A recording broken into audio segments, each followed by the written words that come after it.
It's Florida's TV. We got a very special guest today. We got a special episode. We are downtown Harvard East, Baltimore, Maryland. You know, there's a lot of good music in Baltimore, a lot of talented people, talented singers. You know, the Florida's like, we want y'all to know what the talent is. Like, somebody was like, yo, I know the DMV got talent, but I don't necessarily know who to listen to. This is what we're doing today. So my name is Shooting There, and I'm here with Hadiya, aka HADIYADOLL. And this is Florida's TV. I seen you've been in New York a lot lately, like not only this past week, but just in general. Can you talk about like how you like New York and like how the experience is for you? Yeah, New York has been dope. It's been a crazy experience. It's not how I expected my last quarter of the year to go at all. A lot of people, you know, they know where I was the last 4 years. I was in Houston, Dallas, Austin, kind of, you know, scoping out the music scene out there. And something just told me to get up and dip and do something different. So I'm back on the East Coast where things, you know, feel familiar to me. And yeah, it's been crazy. Like, literally you see everybody there. Like, I was out a couple weekends ago and I seen Sexy Red just outside, like... Where in New you York? can see anybody. Yeah, the Lower East Side. She was shooting, I guess she was shooting a music video. That was fire seeing her. I was just literally having a night out. And yeah, I've met some amazing people. Energy is crazy. Something always happening any time of day. I love it. It's everything I wanted it to be, for real. Yeah, like in Baltimore, you're not really going to walk down the street and see no big celebrity. Right. There's only like 2 or 3 of them. Yeah. No, literally. And yeah, like, I just love the fact that I can express myself creatively without any limits.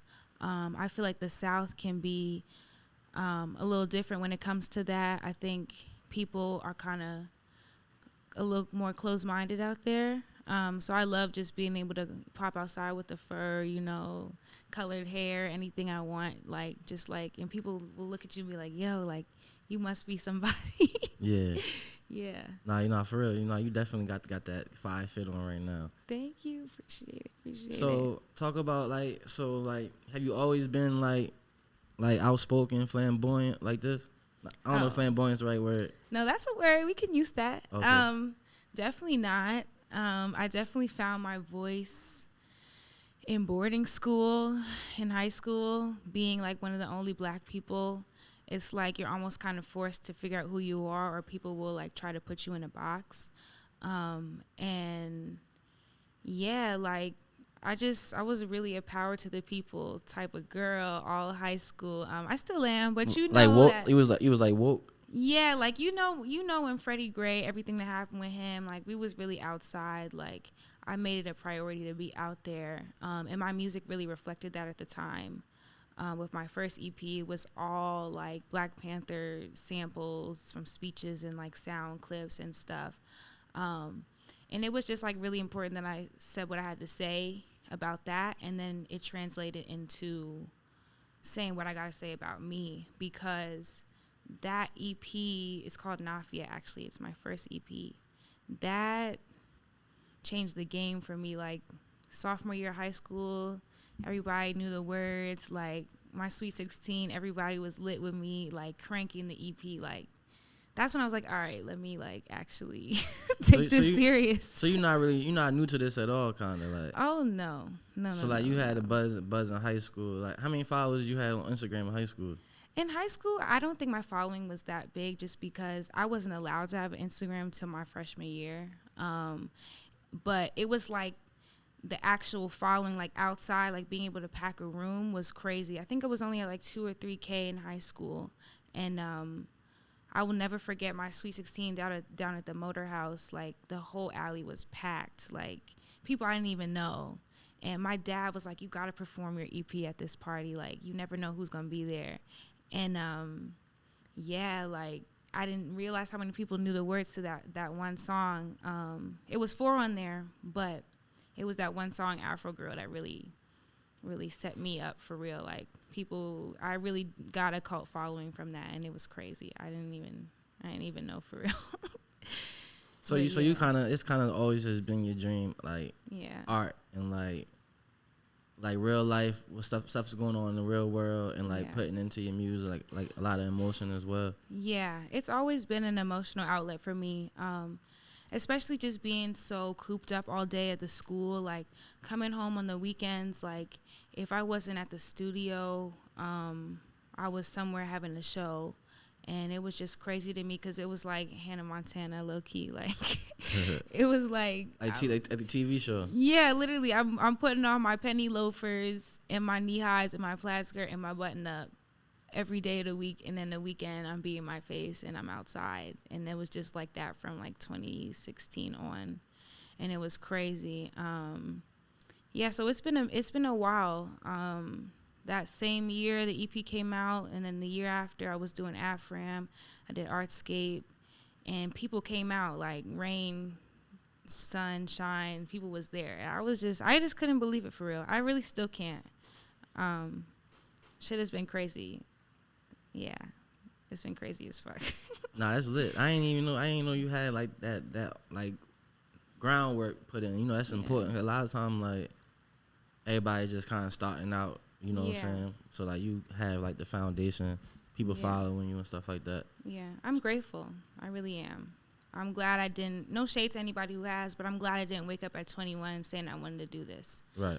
Like, I'm so glad that I even was able to get my feet on the ground, really get them planted, like before COVID and all that, because man, like, you just seen so many people who just woke up and decided to do stuff during COVID, and then you see the people who've been doing it, and it's just like such a crazy difference. Right. Yeah. Yeah, I ain't gonna lie. I'm one of the people like, I started going crazy COVID. It's like the world shut down. Yeah. But you could tell when it's genuine, though. Yeah. Like, you can tell when people really care. Like if you're still going, it's genuine. If you stopped, then it's like, all right, you was just bored in the house. You feel me? Yeah. Like, everybody was like, yo, if you don't learn a new skill by the end of the pandemic, then you ain't shit. You ain't shit. Yeah, literally. Yeah. And I was like, I like, learned. People are dying. Like, yeah. I hated the pandemic. But can you speak about, like, so when you go into your projects, like, as far as like aesthetic and everything, like cover art to even like the beats or like the name of the song, the videos, the content you use to promote it, like, what goes into that thought process when you think of the aesthetic you want? I feel like I've been sticking to a similar theme of just a one shot of just me in the center. I think that's been really important for me, especially with my first album, Reciprocity. It was just orange, all orange clothes, orange makeup, and just a shot of me in the center to really establish, like, all right, I'm here. And then with MySpace, it was like, all right, I'm here, but this time I'm standing up. Last shot, I was sitting down. This time I'm standing up. You know, I'm dressed a little more grown. Like, the first album, I had just turned 18. But this one was like, all right, it's my 22nd birthday. Like, let me pop out for real. But the basis of that album was really talking about, like we said, during COVID, when people was just by themselves all the time. Like, I call it MySpace because, like, at the time, like, you know, especially if you live by yourself, like if you didn't live with your parents, it was kind of like hard to see them and shit. So like, I was just in my apartment just writing, recording, and I was smoking a lot of weed. Oh, man. And like, people in college, like, I would come to class, I would come to the dining hall zooted, and people always be like, yo, you're spaced out as fuck, like, you're just not here right now. And you're like, I'm in my space. Yeah, I'm in my space, like, I'm chilling. And it got even crazier when I was really back in Baltimore for a short while cooking up, because I actually left Houston during the pandemic because it was just too crazy out there. Got my own place, had my setup with the stand just like this on my little thrifted wooden folding table, and I just was cooking up every day, work, cooking up, back to back. And when I made the tape, I didn't want it to be like MySpace, like the website. Like, I wanted it to be like space, like, you know, the universe, space in between galaxy. The mind, right? And the space. Exactly. So every song on that album is named after a planet, and if it's not, then it's related to it. No, I'm slow. It's in order too. The solar system. I'm like, yo, she like astrology. Yo. I mean, it's also that too, though, because Can you talk about that? Yeah, I will definitely. I'm gonna give y'all the tea because I haven't broke this down for real, so y'all really getting an exclusive. All right, it's Florida TV. This is the breakdown, MySpace. This is the breakdown. So boom, every planet has a specific mood and a feeling, right? Not just astrology. Like, for example, I'm gonna just give you one example. So Venus, that song is about love, like heartbreak and really finding that person for real. And how you and that person just be feeling like you're the only two people in the world for real. And Venus is the planet of love. So, like, that's kind of why I named that song after that. There's another song on there called Mars. Mars, you already know when you look up a picture, it's like burning in flames. It's like red and like hella dusty. So on that song, I'm like on my rage shit. Like, that's some shit you can mosh and jump around to. So, like, that's kind of how much attention to detail that I pay when it comes to putting a whole body of work together. That shit is really important to me. And yeah, like everything, the whole album's supposed to take you on a journey. Like, you can shuffle it, but you want to listen to it in order to get, you know, the feel. Like, it's the intro is called Lift Off and the outro is called Landing. So like at that point you done went on a whole like journey, you know? The galaxy. Yeah, exactly. What's your favorite song on the tape? That's a tough one. I really like Saturn. That one's doing really well on TikTok. Like, people fuck with that one heavy. But I also really like Moon, because Moon reminds me of what I grew up listening to. Like, when I got that beat from my producer, shout out the Gentleman Boss. It was called Jill Scott something, Singapura. I hope I'm not saying the word right. It's some fancy word for what type of beat it is.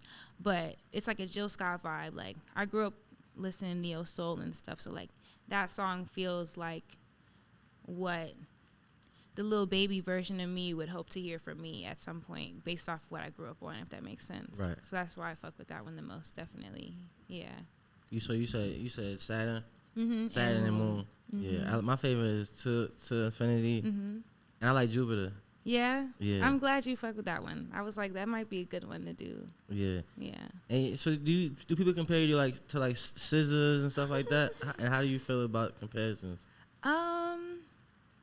Because I feel like they're in the next generation, like they're not in the same generation as me, I don't mind. And I grew up listening to SZA like in middle school, like pre everything she is now. I love where she is now. I'm so proud of her.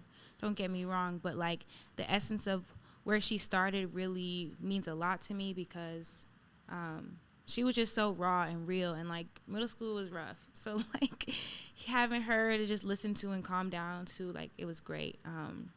I haven't got the SZA comparison. I've gotten the Doechii comparison. I think that's just because I'm dark skinned and we both have the little septum.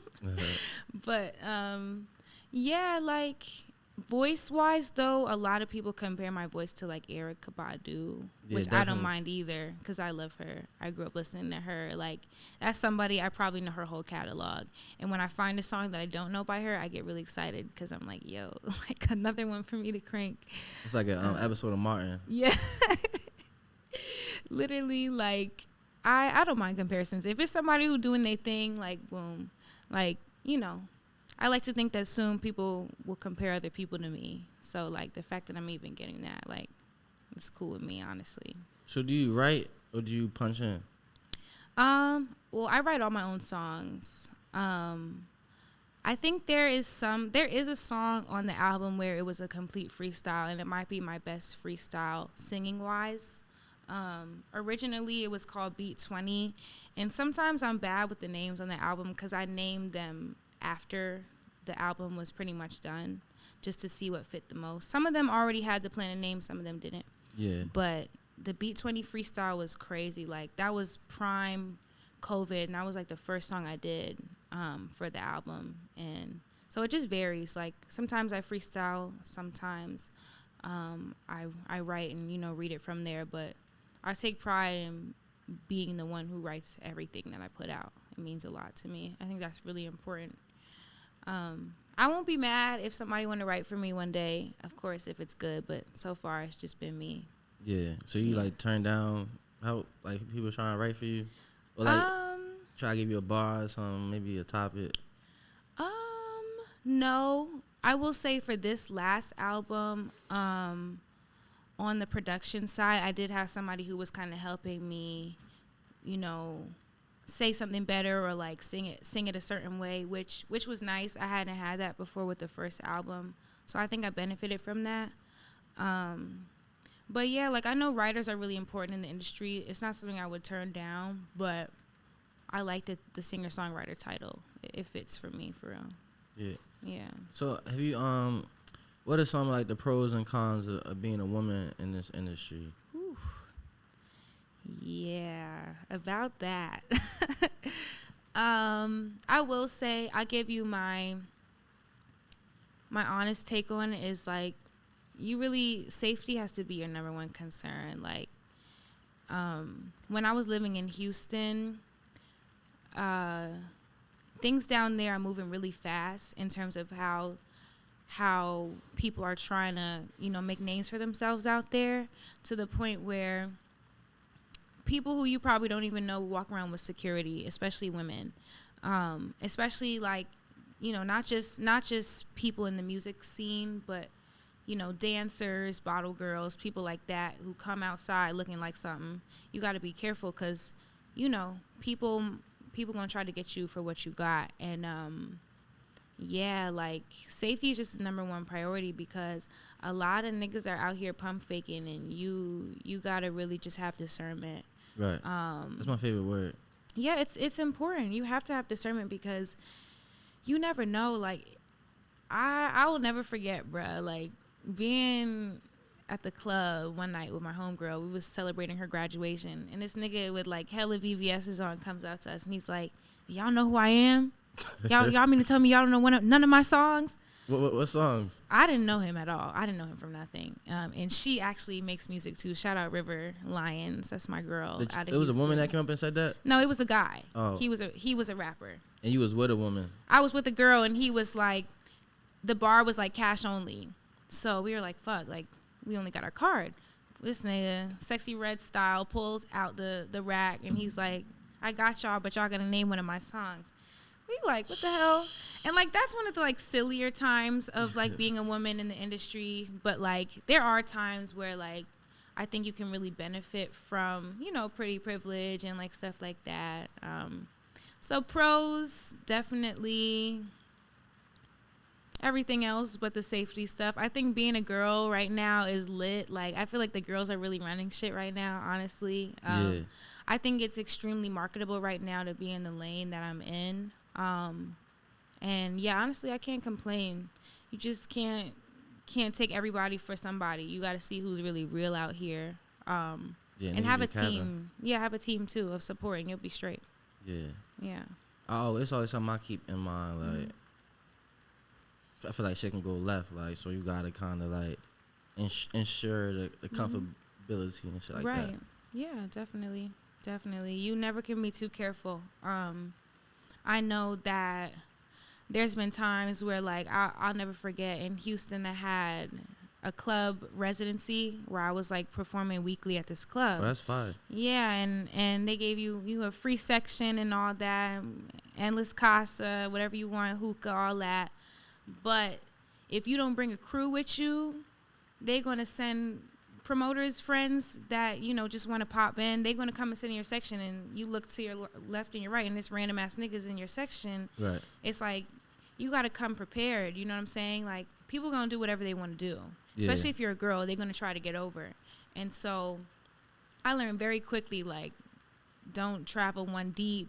You feel me? Keep something on you. Just be safe, honestly, and like you'll be fine. Keep that 5. Yeah, and Texas was open carry, so best believe if I was still living there, I would have had me a little some heat on me. We got some 5 for you right there. I see. You want to hold it up? Came prepared. Look. Hey. Shit, yeah. How we doing, cameraman? Good. All right. So what's teamwork like for you? Like, what's your support system like? Good question. Right now, my management is like my rock. Like, that's who's keeping me disciplined. Shout out DZ, Ron DZ. Shout out to her. She got me on a regimen, and she is cold New York. So when I don't know what's going on out there, she be ready to be like, this is the train you got to take. This is where you got to go. This is what's that. She be sending me stuff like, this is a cool happy hour you should go to. Like, just keeping me good, because being out there with no guidance can be tough. And I'm just so grateful for her, honestly. Like, she's like a team of 5 in one person. She does it all. And, yeah, I couldn't ask for a better management team. The people she has in her inner circle, the people she's connected to, are really good people. You know, people in the industry who see past a lot of the stuff that you see right now, who've been in the game for a minute. And I'm just grateful to have those people as mentors. And yeah, you can't go wrong living in New York with a person from New York on your side, because you can't lose, for real. Like, they won't see you wrong. So Yeah, New Yorkers is different. It's a different beast. It's not Baltimore, but Houston was a beast in itself, and I'm glad I had the opportunity to be in a new place that was so much going on, to come and do it again, just in another place. Like, that's kind of my goal, is to just go places to see how they fit. But yeah, I plan to stay in New York for a while, and especially with her. So yeah, shout out to her, for real. Definitely also, though, the people that I met along the way in college who have shown nothing but support for me, and even before then, high school, yeah, those people that have been with me since my first EP, like, those people, shout out to them, for real. I have them to thank for everything that I've done, honestly. This whole interview gonna sound like one of them, like, R&B skits with the rain. Yeah, the rain is a little relaxing right now. It's gonna make me a little sleepy. Like that skit with the car ride, like the drive in the car ride, like that Usher video. That's what it's whole shit. You got hit in the headphones. But hey, you heard of Rick Rubin before? Sounds familiar. Yeah, so like he back in the day, he like a white dude. He don't play no instruments or nothing, but he produced, and like he like the Beastie Boys, like early Def Jam days. Okay. So he like some guru creative, and he wrote a book, right? And it's kind of like picture like all the doubt you have creatively, but then like you went through with it and it worked, like Grammys, classic albums. So a lot of that stuff he write is like just experiences and advice to like how to see the art through. So if you can pick a random page out of the book, like you can go anywhere in the book, okay, and you can read it to yourself, and if you take something from it, you can like explain to us. Okay, that's fire. Oh wow, definitely just found it. So it says, when you believe the work before you is the single piece that will forever define you, it's difficult to let go. Sheesh.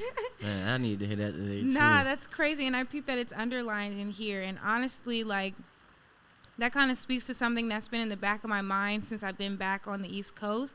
Because, like, while I'm happy that my past was the way it was, like, you feel me, packed out events, cult following since kids, like all that, like there's still so much to do. And not that it's, faded for me, but like things are different, you know what I'm saying? Like, we not all just kids trying to go turn up and jump around at somebody's place and smoke weed and shit. Like, you gotta have a committed set of fans and supporters behind you. It's about who's gonna be there for real. Like, it's not just about who's been there from the beginning. Like, I got to still push to find those people that, have never heard of me before, because those might be the people that end up at your shows for real. Like, the people buying your concert tickets, probably not going to be the people from the block.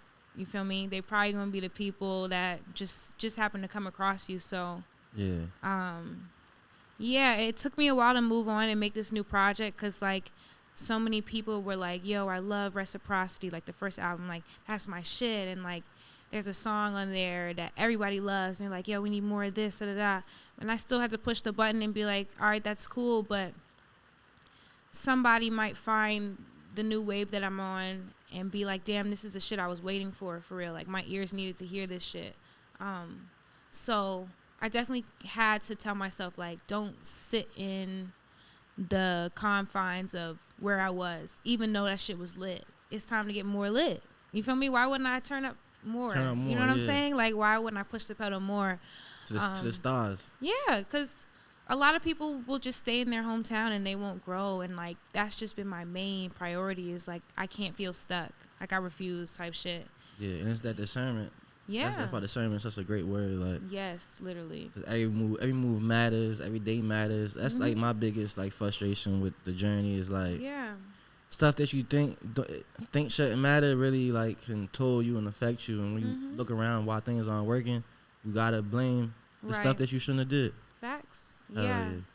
You really do have to learn from your mistakes. And you just can't be worried about what people think. Because I know I struggle with that a lot. Yeah, me too. All the time. And I just be like, damn, like, who the fuck cares? Like, you only have one life. Like, I mean, you're going to probably come back as, like, a butterfly or, like, a snail or something. But, like, you're not going to be able to go turn up as a snail or a butterfly. Like, turn up in your human body while you can and, like, do everything you want to do and that you said you would. So, yeah.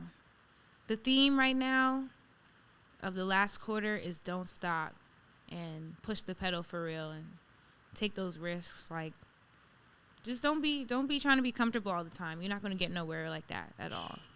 I'm sure it took a lot to put all this together. Like, I'm sure a lot of people said, like, damn, like, you sure? Like, yeah. It's always people that's going to say that type of shit. I be blocking that shit out. Like, yeah, you just an op now. Like, okay, you have to. Like, you really do. It's like, you know you're going to be great. I think, like, knowing I was going to be great, and then now it's people complimenting it, it's kind of, like, weird now, because it's like, all right, maybe that's what it was. Like, I knew I was great, but I didn't prove it. Right. Because I still feel the same way, like, so it's a little weird type feeling. Yeah, but people be shocked, and then they be on to the next thing that they want to say about you. You feel me? Like, I will never forget my family being like, you sure you want to go to Texas? Like, ain't nobody out there. We don't know nobody out there. And I was just like, look, I'm doing it. Let's just see what happens. And a lot happened. Like, Like, Texas gave me a lot. Like, I got to thank my university for really pushing me and being supportive behind me. Like, opening up for Mariah The Scientist and Young Nudie and Dior. Shout out to them. That wouldn't have been possible without my university. Like, it wouldn't have been possible if I didn't push the pedal and say, boom, I'm going to go to Texas. Like, why not? You never know what could happen, you know? And I'm grateful for the people who saw it in me to put me on that platform and thought that I was, you know, good enough to be up on there with them people. And, yeah. It was crazy because, you know, colleges be big as fuck. So, like, there were some people who didn't know I was a student. They were like, oh, shit, like, she's just the opener. Like, I was the opener, but I still went to the school. I'm like, I know all y'all niggas for real. Right. That shit was crazy. Like, when I heard that, I was like, yo, y'all thought I was, like, one of them? That's hard. Yeah. Like, I'm going to be one of them real soon. No, for real. So, yeah. Shout out to everybody who's just been, like, super supportive for real. Like, I can't thank y'all enough, for real. Definitely. Is there anything, like, you want to leave us with? Like, anything about the tape or about the next tape or just something new that you about to work on?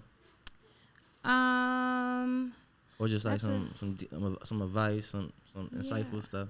Let me think. This might be the part where we go viral. Like, yeah, shoot. Not that it's about going viral. Oh, what about a fun fact? Yeah, let's get a fun fact. Okay, so fun fact, I went to college for classical voice with a concentration in operatic studies. So I actually sing opera too, which is something that I'm trying to bring into my performances more. My management is like, yo, you got to bring out the opera, like show them what you could do every now and then. You can do that a cappella? Yeah. Only thing is, I might have to back up from this mic because in school they taught us to sing without mics. So it's going to be mad loud. Are we like prepared?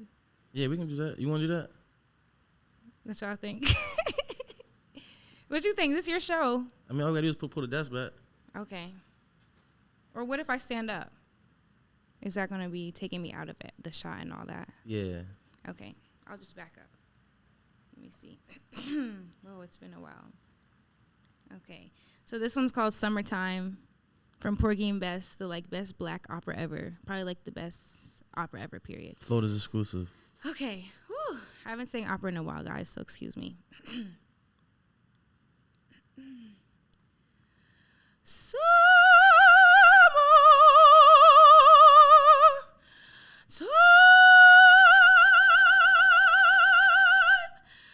and the living is easy. Fish are jumping and the cotton is high. That was fire. You can't hear the bomb. I just put the bombs on. That was fire. Damn, you fuck with that shit, Chris?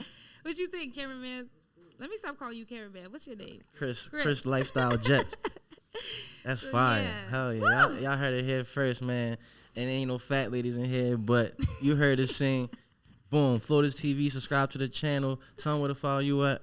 Y'all can follow me on everything at HADIYADOLL, HADIYADOLL in the building. And we out. Florida's TV.